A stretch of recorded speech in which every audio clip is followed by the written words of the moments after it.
Hi, today I'm going to demonstrate for you how to create very colorful makeup look. It is going to be very fun and something very happy and cheerful.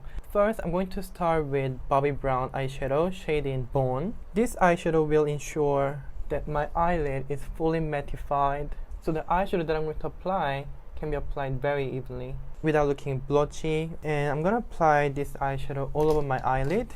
Exactly this color. I'm going to use a flat brush. Start to apply near roots of the lashes. And then it goes all the way to my eyebrow in a certain shape. I'm just gonna make it pointed, especially here, this area. So this eyeshadow color gets more wider as it goes to my brows. So it's some kind of a color block eye. And I know it might be looking like a total disaster, but it's actually quite fun and very creative work. And if you need more higher intensity, like a full coverage, then you'll probably want to use paint, because this is an eyeshadow, so you won't give me that full coverage.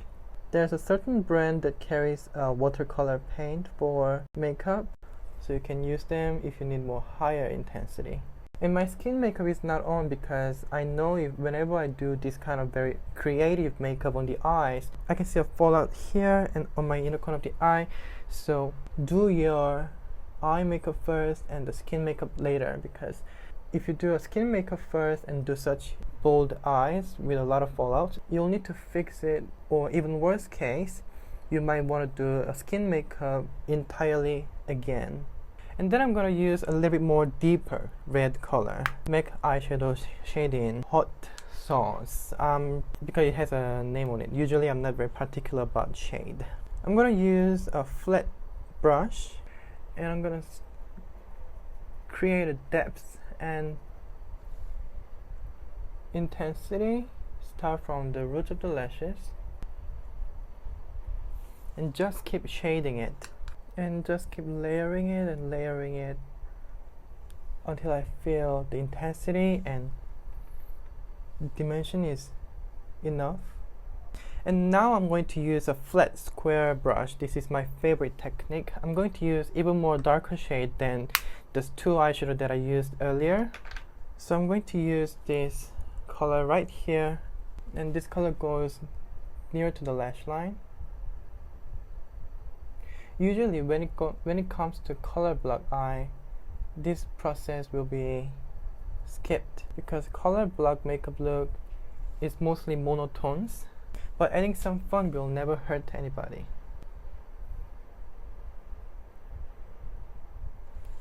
And on the under eye, I'm not going to apply anything. I'm just going to keep it fresh, so it's very much focused on the upper eye.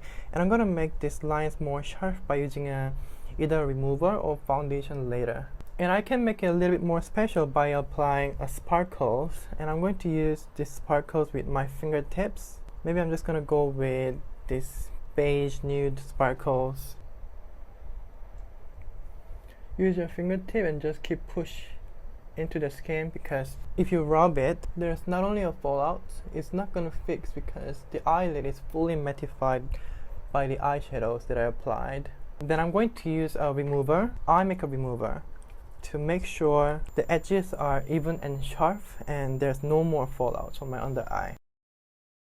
And you don't have to really go close to the eyeshadow area because you can still fix it by using a concealer or foundation. This kind of look can be an editorial look because it is very creative.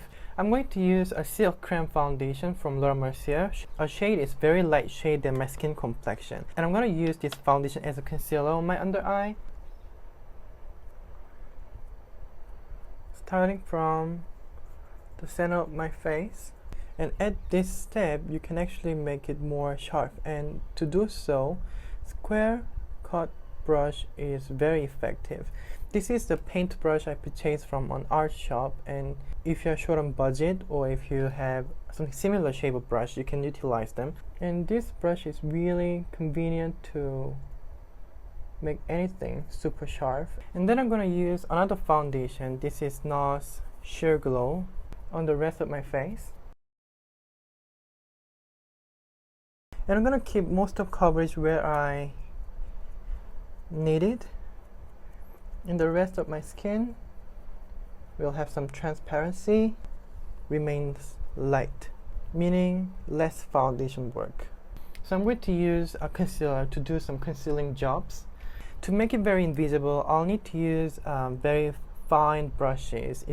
These two brushes are from Art Shop, and this is eyeliner brush from Bobbi Brown. Whatever brush that has very pointed tips like these, you can utilize them as a concealer brush. And these are just perfect for pinpoint concealing. So I have some blemish here.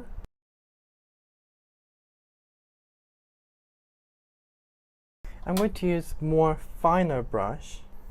And when you choose a paint brush for makeup, do choose something that is sable hair, because first of all, sable hair is really expensive hair and they perform just fantastically. And then a flat brush goes around my nose, so you can cancel off any discolorations on my nose. And I can also go underneath my eyes to get rid of any under eye dark circle. Go really close to the lash line. And usually I don't really go close to the lash line, but I'll need to go close to the lash line this time because I'm using contrast between my skin and this eyeshadow color, so you can make it look more pop by perfectly evening out the under eye area. This eyeshadow will be more visible, it'll stand out. To make it more minimal, I'm not gonna apply any eyeliner, kohl pencil or liners on my lower eye. No, I'm just gonna skip all those steps. And you can also pat the pigmented area by using a flat brush. Even if it's concealed, it'll help fix it and set it once again. And plus, it'll add extra coverage because it has still have some remnant inside. Okay, I am actually finding this look is quite cute. And then I'm gonna do a powdering. I'm gonna set this makeup and mattify so my eyes remain glowing and the skin is mattified. But I'm not gonna fully mattify this skin because I'm gonna leave some glow on my cheeks and maybe my nose, those essential lights and glowing. So I'm going to use a loose powder, and on this concealed area I'm just gonna use a very light brush and place it lightly. So the concealer will set. Just lightly dab it first. And once it's set, you can start to buff because the product will not move around. Patting is also a good skill. And then this Euphoria face palette. I'm going to utilize one of this highlighting powder. This is actually a very convenient palette because I don't really own a highlighter because I only have this Becca shimmering thing. So it's actually pretty convenient for me as a highlighter minimalist. I'm going to use my fingertip to apply the highlighting powder. So you can kind of create that my skin is more voluminous. And when I'm picking up the product, I'm actually just dipping my finger into the powder, just dab it to my skin. And you'll be able to see this very lovely radiance-like glow. And you will never achieve this result by using a brush or any other tool. You can only do it with a fingertip. I'm going to use a powder blush shade in Ginger from Laura Mercier. I'm going to use a very small brush.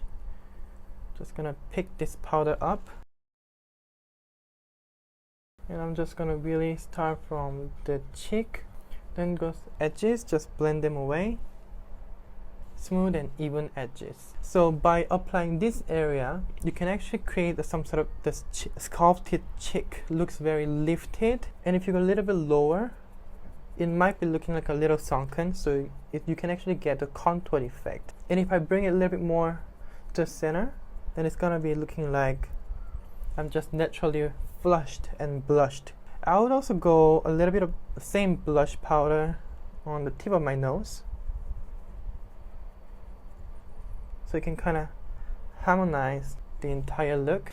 If you don't have this kind of flat top brush, then you'll probably want to use something like this kind of buffing kabuki brush, or this kind of dual fiber brush is good brush as well to create this look. And also for brows, I'm gonna use a brow pen.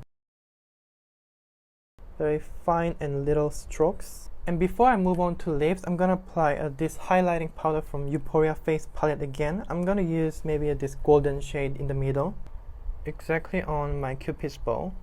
And since this makeup look is very bold and audacious, I'm thinking of something that matches well in a similar color family.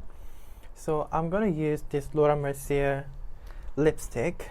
It's new and I have not opened or used it yet. To celebrate, I'm gonna use my spatula to just literally dip in. I know you probably get mad at this step. And since this makeup is very highly defined, I'm gonna use my fingertip to apply this lipstick. Something very smudgy stuff. I'm just gonna apply one more coat over the center here. And then I almost forgot the mascara.